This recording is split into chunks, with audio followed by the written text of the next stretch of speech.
সরকার জবাব চাই, জবাব দাও। রান্নার গ্যাস বৃদ্ধি হলো কেন? কেন্দ্র সরকার জবাব চাই, জবাব দাও।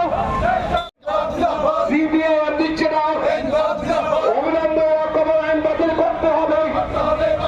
সংসদে প্রশ্নের ওয়াকফ বিল আইন প্রত্যাহার করতে হবে, ওয়াকফ আইন প্রত্যাহার করতে হবে।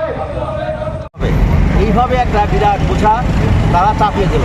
এর মধ্যে আমরা পত্রপত্রিকাতে উঠেছে, আমরা সবাই জানি যে ওষুধপত্র, জীবনদায়ী ওষুধ, তারও দাম এই কয়েকদিন আগে অস্বাভাবিক সেখানে বাড়িয়ে দেওয়া হয়েছে। প্রতিটি নিত্যপ্রয়োজনীয় জিনিস, খাদ্যপণ্য, ভোগ্যপণ্য, জিনিসপত্রের দাম বাড়ছে, অস্বাভাবিক মূল্য বৃদ্ধি করছে দেশের মধ্যে।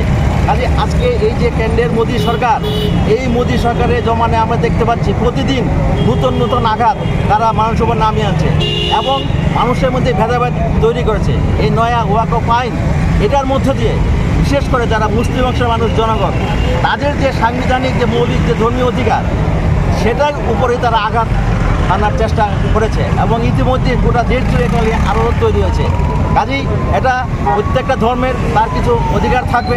কাজেই এই যে ওয়াকফ আইন আমরা বলি, যেটা ছিল, এটার মধ্য দিয়ে তারা যে একটা ধর্মীয়ভাবে তাদের যে নিয়ম কানুন বা ওয়াকফ পরিষদ ইত্যাদি তৈরি করা, কারণ ওয়াকফ যে কথাটা, এটা অর্থই হচ্ছে যারা সেই ধর্মে বিশ্বাস করে, যারা বিশেষ করে মুসলিম অংশের মানুষ, তাদের যে ধর্মীয় নিয়ম কানুন, তারা সম্পত্তি সেখানে দান করতে পারে, বা কেউ সেখানে হয়তো একটা মসজিদ সেখানে তৈরি করেছে, তাদের কোনো কিছু সেখানে তৈরি করেছে, এটা চলে আসছে, এটাই নিয়ম। কিন্তু আজকে সেটাকে ভেঙে দেওয়া হচ্ছে। এটা আমাদের দেশের সংবিধানের যে কাঠামো, তার উপরে একটা কুঠারাঘাতের সামনে। কাজে এর বিরুদ্ধে গোটা দেশের গণতান্ত্রিক ধর্মনিরপেক্ষ মানুষ যেমন সোচ্চার, তারা প্রতিবাদ করছে।